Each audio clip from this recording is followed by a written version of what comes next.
Lots of weddings, and doing the weddings I try to follow a basic ceremony script. But there's certain things that I put in there that I think are significant to the ceremony, and they are significant to what we're talking about today. The first thing is I always have an address to the audience. Right after the bride and groom tell us their name and we get them up there, then I say, and now all of you people that are invited here, you have a job. And they all look at me like, uh-oh, like, we've got a job. You know, so often we go to things and we think our job is to just sit there. That is never our job, is to just sit there. Okay? So at the wedding, there's three things that I tell them is their responsibility. The first thing is to listen intently to what is being said, because you are here today as a witness of the vows that are being shared.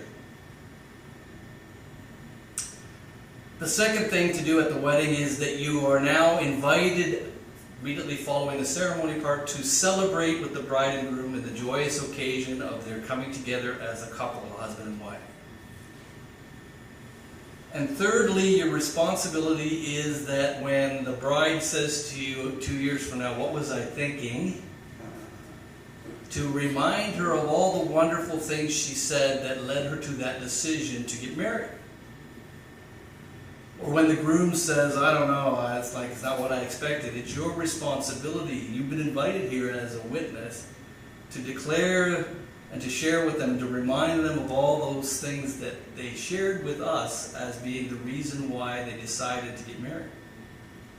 And so as you're here today, there's responsibilities you have. It's not just to sit there. It's to open your ears, your spiritual ears, to hear what it is God's saying. It may not happen when I'm speaking. It may happen when there's a break. It may happen when during the announcements. It may happen during a song. But God, by His Spirit, wants to speak things into your life. And you know how God is. God is pretty smart. How many people know that God is smart? And God knows that one of the reasons we do what we do is pretty practical. If you would be left to your own devices on Sunday morning, you would be left to your own devices on Sunday morning. You understand that? But because we have somehow coerced you or talked you into it or drawn you here today, God has you as a captive audience to a certain extent. I mean, you can tune me out, but it's difficult without having a television set or you're looking at your cell phone to tune God out. And God knows that. And so while you're here today, God fully intends to speak into your being, if you're open at all, answers and revelation and direction to you about the things that you've been praying about. Because we all say, you know, God, I really want your will. I'm just going to get up tomorrow morning. I'm just going to spend hours with you. We're just going to spend, but you know, that never happens. This is the real world. That just doesn't happen. Because that's the morning that you slept in. That's the morning you're late for work. That's the morning that the car breaks down. That's the morning. That's how life is. And so God, being aware of that, He tries to draw you to places. You know, when we read the 23rd Psalm, it says, and He leadeth me beside the still water. He restores my soul. Right? He does it on purpose. He needs to get you out of the busyness of your life. He needs to get you out of your regular routine. He needs to get you out of those things so that He can implant in you something that will be of substance, something that comes from the Spirit of God. On the way here, we were driving along, and all of a sudden I said out loud in the car, I said, we are just spirits in a material world, just like that song. And Mel looks at me like, what? What's that? You know, and that's the reality of it, right? Is in the Garden of Eden, when we were created in God's image, it was perfect. We were physical beings, we were spiritual beings, we had a soul, and we walked in unity and harmony with God. And God walked with Adam and Eve in the cool of the day. It was great, right? Just like when you get together with your friends, and there was God. And they just walked through the garden, and just think how great it was.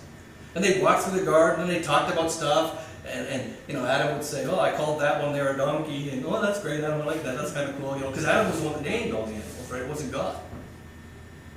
And they had that great fellowship relationship thing going, right? And then the fall comes, right? When the fall comes, that gets ripped apart. And see, God is still where God was. He still desires to have a fellowship relationship with His people. The difficulty now is that there is a sin barrier between God and man. And so we need to, as the people of God, who are looking for something beyond the natural realm, right? We all have natural needs. I'm not telling you that you all have to eat, you all have to have clothes to wear, you all have to have a place to live. But God wants to take us beyond that. Those are the superficial things. And you know what? One day you're going to wake up and you're not going to be in this world. I know that sounds weird. You're going to wake up and you are. You're going to all of a sudden, whoa, how did I get here? What's this all about? And it's going to be a total shock to some of us how it's different than what this world has been all like. Right? And so while you're here, like those witnesses at a wedding, God wants to, it may be God says to you, you know what? He might speak a word of you that you're supposed to pray about something. He may speak a word, just one sentence, one word, one statement, that is an answer to your question. You got to put it together. You got to say, yes, that's what God is. I've been seeking God about that, and that's what God wants to do. And so as we gather here, that's what it's about. Don't just sit there and think, well, let's see how well Pastor Tim can entertain me today. I'm not a really great entertainer, so you'll probably be disappointed. But the Spirit of God is moving.